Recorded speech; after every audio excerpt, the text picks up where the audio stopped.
You're listening to the Audacity Effect, where bold moves, real talk, and zero permission slips are just how we do things.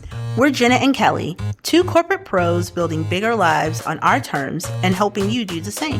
Whether you're launching something new or burning down what no longer fits, we've got stories, strategies, and sarcasm to match. Let's get audacious. Bold moves, real talk, no permission slips. Gotta give him my all. Nobody's gonna tell me what to do with this. There is no blueprint, just my audacity. Done with permission. My dreams might need a pivot, might need a new scheme. Call it Audacity Effect. we're back. Yeah, we are. Yeah, we are. We shall start with this segment that is called What Shall We Call You? Yes, what should we call you? So last time we called you audacious ones. And this time we're going to call you the effective ones. I like it. EO, AO, pretty soon we'll have the entire Yes. farmer songs, McDonald's. AIEIO. Yes. Well, effective ones, last we left you, we were talking about finding your why and identifying what that is and maybe some tools and exercises to help you get there. I think today we want to talk a little bit about things that can keep you from getting to your why even after Yeah. you have identified. Yeah, that's good. That's good. So what would keep you? So one of the things that is a recurring theme for me that I have been trying to address is, I guess, the concept of people pleasing. And I think perhaps more of us do that than we even know.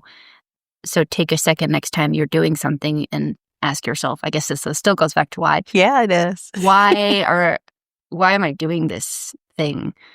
What belief system is it based off of? What expectation have I set or do others have of me? What's your motivation behind doing it?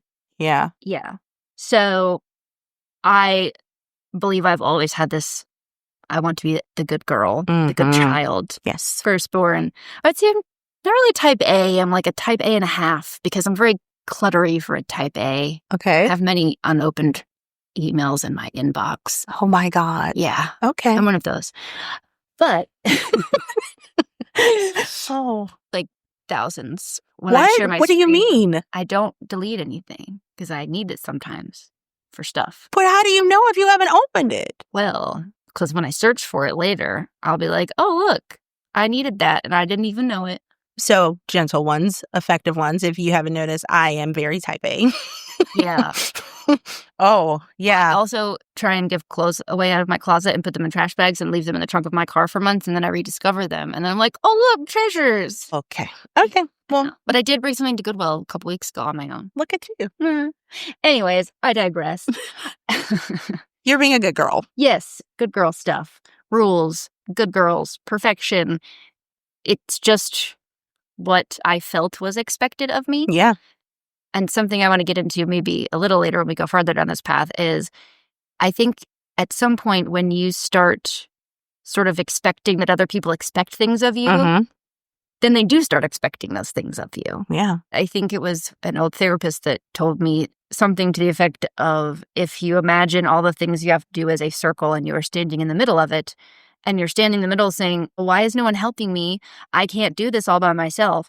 But to the people outside your circle, you have filled the whole circle up. Yes. And there's no way for them to step in there with you. But you're like, why won't they help me? Because they don't think that you need the help. They don't think you need to help. That's good. That's So- really good.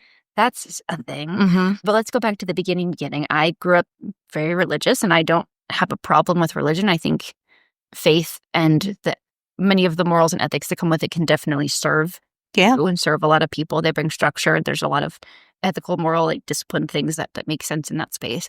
But for me, I took away a lot of perfectionism, I suppose, or expectations of being perfect from that. And I don't know because I was a child, essentially, right? Yeah. What parts of those things that I just interpreted and mangled a bit in my mind and took them a certain way and they didn't actually mean that. Do you know? Yes, I do. I know exactly what you mean. I grew up in a very religious household too. And you know this. I call myself bi-religious. So my family and our Baptist church in Cleveland, and then I went to Catholic school my whole life. So from kindergarten through 12th grade. So I got it all the way around, and it really does. It changes your mindset. It changes the way you think. It changes everything. And that kind of expectation, I think it doesn't just come from home. It feels like everywhere else too. And so you get into this pattern in your formative years because this is what is expected of you. And you grow into this person that is making sure they're doing everything that's expected of them. We get into this awful rut of it. And you don't see a way out for a very long time. No. And if you don't do the thing that's expected of you, then bad things happen. Yes. And those bad things can be people are upset, people are disappointed, which I don't know why that was ingrained in me as a bad thing. And maybe I go to hell. Yes, you go to hell. Fiery hell. Or still, yes, that was always fun. Have I told you my stance on communion? I think I have text messages. Oh, we should tell the effective ones. So effective ones. I did not want to ever take communion because I'm sort of obnoxiously literal and logical sometimes. So I was told, as maybe some of you know who have taken communion, before you take it, you're supposed to ask forgiveness for all of your sins because you can't take communion without a clear conscience and a clean heart. And so I would sit in my church pew anxiously going over everything I might have done. I'm sorry that I thought that thing about my brother. I'm sorry for all the things I can't think about that I'm not remembering right now, but I did. My gosh. And then at some point, because the story, and I might be missing up stories, but there's a story where Ananias and Sapphira lied about tithing or something. They got struck down. And that story, they always told a foreboding verse before they gave you the little grape juice and the cracker, the flat cracker, the stale one. Stale pita thing. Oh, it's so bad. And so I said, wait a minute. I don't have to do this to go to heaven, right? No, salvation is by faith alone, not by works. Yes. Okay, well then I don't want to take this because what if I forget to say I'm sorry for something and then I get struck down? Well, that's not how it works. God knows your heart. Well, then why do I have to do... So are you saying the religion is what fed your anxiety? It didn't help. No, it did not. Where did it all start? And then I'm almost certain you had this told to you as well. When I was about 12 or 13, it was, you can't wear those clothes because you're going to cause the men to lust after you. Yes, you cannot cause men to lust after you. It was never taught. It was never taught. Hey, men, don't lust after her. Called pedophilia. Yeah, that is called pedophilia. I'm sorry. Yes. What? But that definitely translated into my teenage life where I just assumed when I was sexually assaulted several times that it was because I just did the thing that I wasn't supposed to do and it was my fault. And everything is not as dramatic as that story, but it's to the point of if I don't take in the foster dog, I'm a terrible person because I technically can take in the foster dog. And if I don't, So it's a whole... rule following. Yes. But a moral rule following. Yes. Yes. Almost like legalistic, I suppose, in a way. You need to do it because you believe it's the right thing to do or you're called to do it or you feel inspired to do it. Because otherwise what happens is you get burned out and you feel resentful. Hello. Yes. It's me. It's me. Hi, resentful, burned out girl. Yeah. So I want to stop that. Yeah. But I think the long-winded story here is to examine where maybe some of your core beliefs come from and are they still accurate and do you believe those things anymore? Were they just what you were taught as a child and you interpreted them in your child brain? And perhaps that's not even what my poor well-intended parents meant to teach me. I'm sure most of it wasn't. But those things, like you said, carry into adulthood and you have to sort of be like, wait a second. Where is this coming from? And for me anyway, until I started chipping away, and I'm still doing it, by the way, until you start chipping away at those things and kind of identifying those beliefs that drive and motivate your behaviors, you can't really make a deep change, I guess, in your person. I agree with you. That you are at a place that I was there, and I'm on the other side of that. And it was frightening. to start asking those questions of myself, not of other people, just of myself. Like, is this true for me still? Was it ever true for me? Do I believe this anymore? And not just with religion, with everything, with my marriage, with my career, with everything. And having to, well, I'm thankful that I had the wherewithal to want to do that and to start asking those questions. But it's not easy to do. And we talked about this last week. You just have to burn down those beliefs and just let them go. So it is a beautiful place to be at the beginning of deconstructing those beliefs. But it's hard. It's scary. It's very, very scary, but it's important. I don't know how you move forward in your life if you don't make sure that you are being true to who you are authentically. I agree. And I think that's why we're tying it back to the finding your why, because if you have so much clutter in your life of things that you're doing because you think other people expect of you, or maybe they do expect maybe they do. Right. But it's not right or wrong. I think understanding gray space and two things being true at the same time. And it's not just right or wrong, black or white, yes or no. In fact, most things are in the squishy space. And I've been working on living in the squishy and the gray and the uncertain. It's not my nature. That's the type A part of me, type A of the A.5. But it's important to then be able to do the things that will fulfill you and will give you a meaning and a purpose to your life. So how do we declutter and get rid of the things that are no longer serving us or that we just don't want to do or don't have to do? And so I think that was one of the things that I wanted to talk about today, because I shared this with you earlier. For me, anyway, when someone tells me, well, you just have to make the time, you find the time. Yes. When? Am I supposed to stop sleeping? I'm already tired all the time. Yes. What? So probably if you're one of our effective ones, you're maybe more of an overachiever, a high performer, or you have big aspirations for yourself. You might not think that you're those things, but I can almost guarantee that you are. Almost guaranteed. So you don't have much time in your day. Maybe you do play Candy Crush for 10 minutes on your couch every night. And I think that's healthy. But yes, you need some decompression time. You do. So you don't need to necessarily give that up. So I wanted to share that because that is something that I hear and oh God, I suck. What am I going to find the time? I can't do. No, that's not necessarily true. I think it's doing an inventory of here are all the things that take up my time in the day. And then you have to go through, I think, a process of sorting through those things and classifying them and saying, okay, what are the things that I have to work, have to feed my pets, my children, my whatever. There's certain relationships that I want to prioritize. For me, I like to work out. Fitness and physical activity makes my brain feel better. And horses and my dogs are important to me. But besides that, what are things that you can outsource? What are things that you can give to somebody else? So my examples there would be outsourcing. I use a meal prep company. It is more expensive than meal prepping my own food, but that is something that I can get someone else to do to create a little bit of time for myself. And the one that I have the hardest part with is asking other people for help. Yes. And then I have to let them do it. Not exactly how to do it. That's the worst. It's the worst. It's the worst. No, thank you. No, thank you. Oh, I see you. I'm cleaning the stall, and you. Oh, it's just not like that. You but left. Okay. Okay. Not like that. Yep. Or like that. Thank you. It's good enough. Good enough. It's good enough. Oh, that's another. Yes. Good enough. Good enough. Progression over perfection. Yes. Yes. And I literally just told one of the amazing humans that I work with the other day, I said, hey, stop. This is good enough. And they were like, what? No, you're right. There's more that could be done.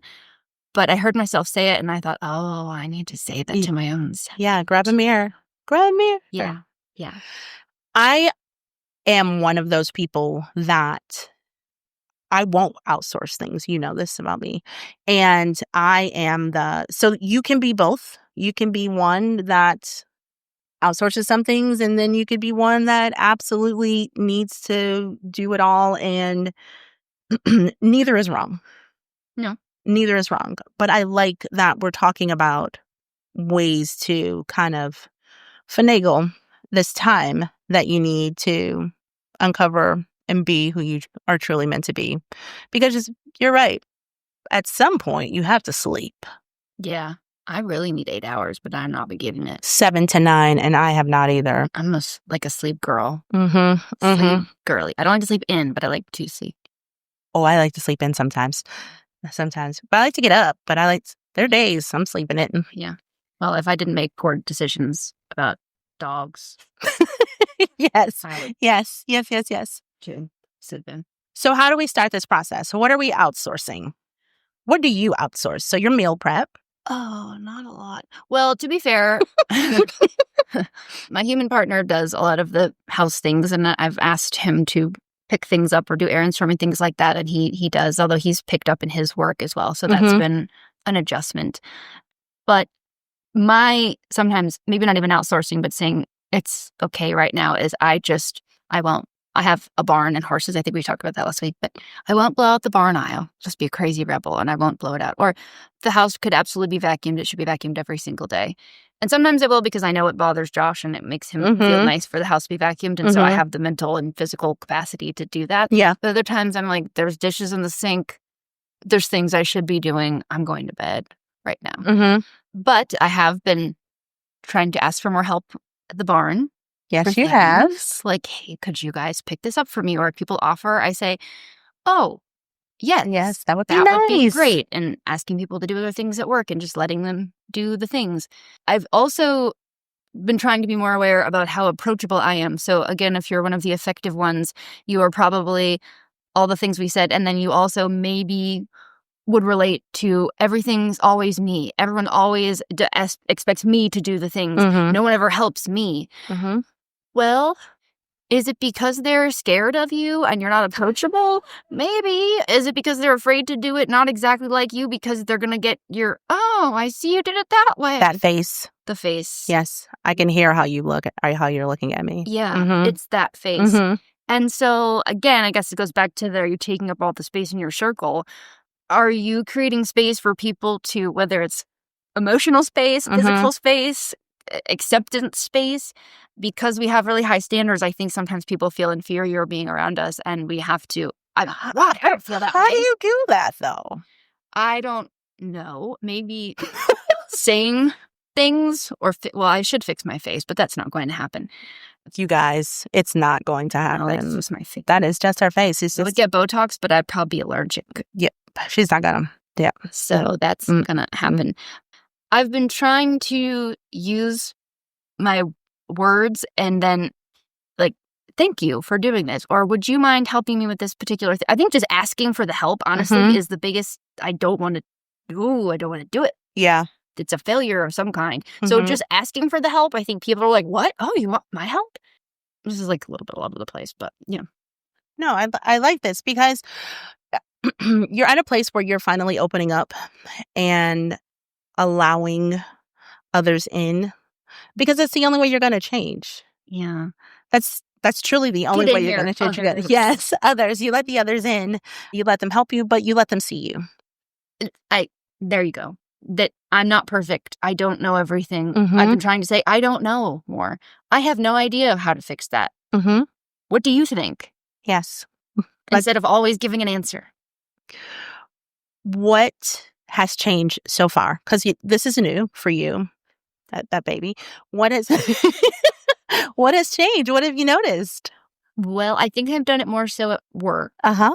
And I have a little more free time. What? I keep it filled with stuff, but you can do it. You guys can do it, and maybe it's not exactly how I would do it, but it's good enough. Yeah, it's good enough. So a little bit of, I have much more to do, but it's felt a little as though a load has been lightened a bit, and having the audacity. See how I dropped that? Look at you! Wow. To say I do enough. Yeah. Somebody else can step in and do it. This one sounds it's hard for me. I guess other people would be like, what?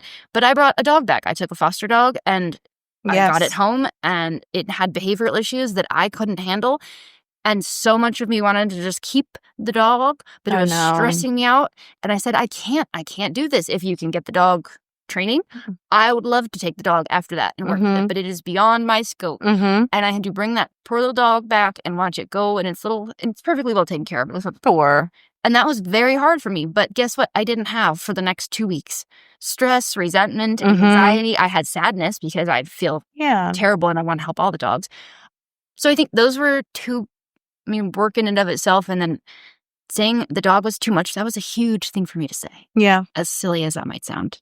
So one of the things for me, one of the big things for me, I am a mom of 2 beautiful daughters. Stunning babies. Love my babies so much. And for a big part of their life, I have worked from home.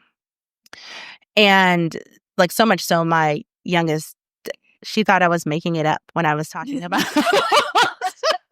working outside of the home. She was like, who are you talking about? Me. I did. And so I've always been there. And I tease them often and say, I'm furniture. Like, you don't notice me unless I move. But one of the things I've had to do as they've gotten older is tell them, like, no, I'm not available to do things for them. And that seems like it would be a transition that, you make. But for me, it was so hard. And I still struggle with it. And my daughters are young adults. They're not babies anymore. And I still struggle with not being available all the time. My youngest was upset because she wanted me to stop working and go get pedicures yesterday. But, I have a job. I can't do that. But she's not used to that. She's used to me being available whenever she wants because I make my own schedule. Sure. And having, oh gosh, I guess it's not even the strength, but it feels like the strength because it was so hard to just not do that. Yeah. And for it not to feel like I'm failing as a mom or not giving her enough as a mom, because that's exactly how it felt. And I had to check myself and go, wait a minute, it's okay for me to do what's important to me right now. And sometimes what's important to you is not going to be important to everyone else. People may not understand it, or it doesn't look like it should because it doesn't look like what you've always done. Yes. And that will cause some abrasion, if you will, right? Oh, my goodness. People are used to you showing up for them, used to you, whether it's healthy or not healthy, or right, wrong, or indifferent, they're just used to you showing up any certain way. And so naturally, there will be some conflict and abrasion and change when you decide, I don't want to do this anymore. I'm not talking about abandoning your children. No, not to please do not do that. Don't do that. You made those choices. Please take care of those effective ones. Keep your babies. Yes. If not, Kelly loves babies. So I do. You can bring them my way. Thank you very much. But I think we talked about this earlier. Maybe we didn't. It's just in my head. The things that we expect of ourselves, the standards we have for ourselves, can almost guarantee we would never have those standards for somebody else. So if you were talking to, pretend I have kids, and I said, oh, Kelly, I couldn't leave work today because my kid wanted to get a pedicure and I couldn't go. You'd be like, well, that's okay. It's okay. You can go later. Yes, you can. But I would not. You would not feel the same way yourself. So it's a good little tool to keep in your tool belt. Back to I plumb on Tuesdays. We're taking it all the way back to the plumbers. Yes. Plumber tool belt. To use that as a little mirror and say, okay, I'm feeling this way. What if this was my friend telling me this story? What if this was someone I cared about telling me this? How would I respond? What would I say? And not that is, oh, poof, it's a spill. Now I just feel the way about myself. But it helps you, I think, meter a little bit more. Is this, feelings aren't facts. So where is this feeling coming from? Is it valid? Am I doing something that I need to do differently? Or is it just guilt or shame or expectations that I've carried on from old beliefs, I think, and behaviors maybe that I need to adjust? Yeah, I like that. What would I say to my friend? Well, treat yourself like your friend. Like your best friend. Like your best friend. You would be a bad bunny, but a fragile flower. Oh, at the same time. I like that. So, How have you asked for help? So my friend Priscilla and we've been friends for a very long time. And if I said how long, she would be very angry with me. So we will just say a very long time. And she is one of the people in my life. She knows me best. And I have, since college, suffered from mild depression and not medicated, but still suffer. And one of the things for me, the big thing was recognizing when it's coming and being able to articulate that to someone. And I have not been very good about it. And so what I did with her is told her, like, this is how you know, these are my signs. When you see this happening, this is my sign. And I may not be in a place where I can say, come help me. Yeah. I may not feel vulnerable enough to say, come and help me. But I need you to know, like, this is when I need help. That's good. And so she is very keen on when I need help. And she shows up. She shows up with wings and salad, and we watch TV and we hang out, and it's really great. And so that was one of the biggest things for me, because I would go through these lulls and no one knew that I was going through them. There was a time. So I lost my mom to breast cancer, and I went a really long time without grieving for a lot of reasons. And so when the grief finally hit, the grief really hit. And I will never forget, I would get up in the morning with the girls, get them off to school, and get back in the bed. And I'd stay in bed until an hour before the girls came home. I'd shower and pretend everything was fine and go about the evening and get them in bed and start all over every single day. And I did that for a month and no one noticed. And after that, like, I knew that I needed a friend to know what was happening. Yeah, someone to notice when you were not okay. Someone to notice, but I had never given anyone that opportunity to notice. Sure. So that was the biggest one for me. Yeah. Because we're in the spaces where we need help. You don't necessarily have the capacity to ask for help in those moments, right? Yeah. So having people in your life that will see you and show up for you. And that's the other thing, if you're concerned about being there or showing up for somebody, most of the time you don't need to do anything. Be there. Just exist with them and sit with them and let them feel seen, and they feel seen by you being there. Yeah. I've experienced that. I think I've been able to do that for other people, but I've always been, I don't know what I'm supposed to do if I can't fix it. What do I do if I can't fix it? Sad people scare me because I can't fix it for them. Oh, yeah. I'm like, oh, you're crying. I have to go. No, did you want a hug? Slate on the autistic, don't like physical contact. Oh, touch me. But people just so appreciate you sitting in there and because I appreciate it. And I don't want you to fix it. I just don't want to be alone sometimes. So, yeah, that's I want you all to know that, especially you all listen to this podcast, we know you. Oh, we know you. Are you? We are you. Larger feet. Yes. Jenna, Jesus, with the feet. I have really big feet. Okay. I have big feet too. But you're tall. I am. When we used to play hide and go seek when we were kids, you'd run with no shoes. You run in the wet grass with the sprinkler. And then you'd run across the pavement. So you could see footprints. And everyone else's were cute half moons. And you could always tell where I was hide because my whole footprint was flat, like it did, right on the asphalt.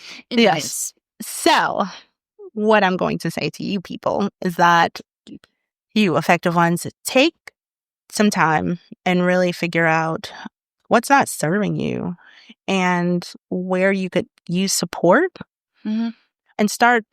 That's a good place to start. Yeah. So Jenna, you were talking about outsourcing things. What is this thing we need to do? We need to outsource some stuff. Maybe quit doing some stuff and asking for help. And that's how we got on that one. Of what can I let other people in my life take on for me that I think that I'm the only one that can do it. Mm-hmm. Are you, though? Or is that just your ego talking? Probably my ego. What'd you quit doing? Probably do it. Oh, I quit making my food. I'm quitting actively at work now, thinking I have to do everything. Sometimes that involves me taking the time to show somebody how to do the thing, and I'm impatient sometimes, so I don't want to do that. I've asked for help from my friends with barn stuff. It's been hot with the horses. I said, I need this, and the girls that keep their horses with me have shown up, and I'm getting this, I'm bringing this by, I'm doing this, and that has killed me to ask for that help. But it's taken a load off, and people want to help. I think that's the other thing. I love helping people, but when I realized, I think someone pointed it out to me, when you don't let people help you, you deprive them of that thing that you get to feel when you help other people. Yeah. So I'm out here like, all right, I'll let you feel nice. I'll let you feel nice too here. Get me this. Yeah. You know. Yeah. One of the big things that I stopped when I was in that place, again, you guys, I'm on the other side of this, so it looks a little different for me now, but one of the things I stopped was PTA. It was so bizarre because my daughters are 6 years apart, so I was part of PTA for a long time through elementary, middle school, and even high school. And when my youngest, she was in the 7th grade going to 8th grade, and I had honestly been in PTA the duration. That's so long. Is it like on TV where you have to do bake-offs and plan? Yeah. And I was class mom several years. I can see that. In a row, working a full-time job and class mom. Yeah, and sure. Actual mom. And actual mom, yes. And this summer, because in the summer you start getting ready for the school year with PTA, and there was a meeting, and I didn't go. And the sticker police from last time. Oh my God. You can write in your journal and you couldn't go to the PTA meeting. So one of the moms called me. Oh. And she was like, hey, we missed you at the meeting. I was like, yeah. She was like, oh yeah. She was like, so will you be at the next one? And I was like, no. And she was like, oh, are you guys on vacation? No. I was like, I just don't want to. And I felt like for a moment, I felt really guilty. Like, am I giving my daughter everything that she needs? Am I showing up for her? Like, am I being exactly what I'm supposed to be? Am I, like, all of the things, the guilt. But when it came down to it, I did not feel good. I was exhausted, and I had to get something off of my plate. And that was the first big thing to go. Yeah. Was the PTA. Bye. I love them, but no. Love you. Bye. Yeah, that's a big one. That was a big one for me. That's a great example of taking something off your plate that it's not that everything is going to, clearly I don't have to do this anymore. No, you're going to have to think about the things, but it all goes back to your why. Why am I doing these things? Why do I want to continue doing these things? What about this makes me feel good or not good? And where is the origination of my need to feel like if it's not something that you're just doing because you really enjoy it, why do I feel like I have to do this? And so I think that is the exercise that we're going to do. And we would ask you to do as homework if you want.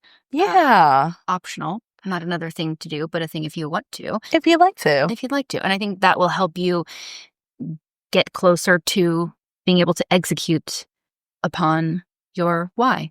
So that I guess is an option. But look at your whys, look at the reason you're doing the things, see what you can quit doing, outsource, or ask for help on. Yeah, the asking for help is big. All right, effective ones, we want to hear from you. Yes. So let us know. Tell us about your whys. Tell us about your beliefs that maybe you don't think serve you anymore. Maybe some of the things on your life list that you decided to stop doing or that you asked for help on. And how did it make you feel after? How did you feel? Before we go, let's do one thing. What was one audacious thing you did this past week? Ooh. I think it was telling the amazing human that I work with that the thing that they were working on was good enough. Yeah, that's good. It was. That's good. I was like, it is good enough. Yeah, it's good. So sometimes when you help tell things to other people, it's almost you talking to yourself. Yeah. So, no, it's not good enough. It has to be perfect. No, it doesn't. This is great as it is. We can work on it and make it better later. So I think that was maybe a little thing, but for me, that was a big one. Mm-hmm. Yeah. What about you? I turned down a project. Ooh. I turned down a project this You week. said no.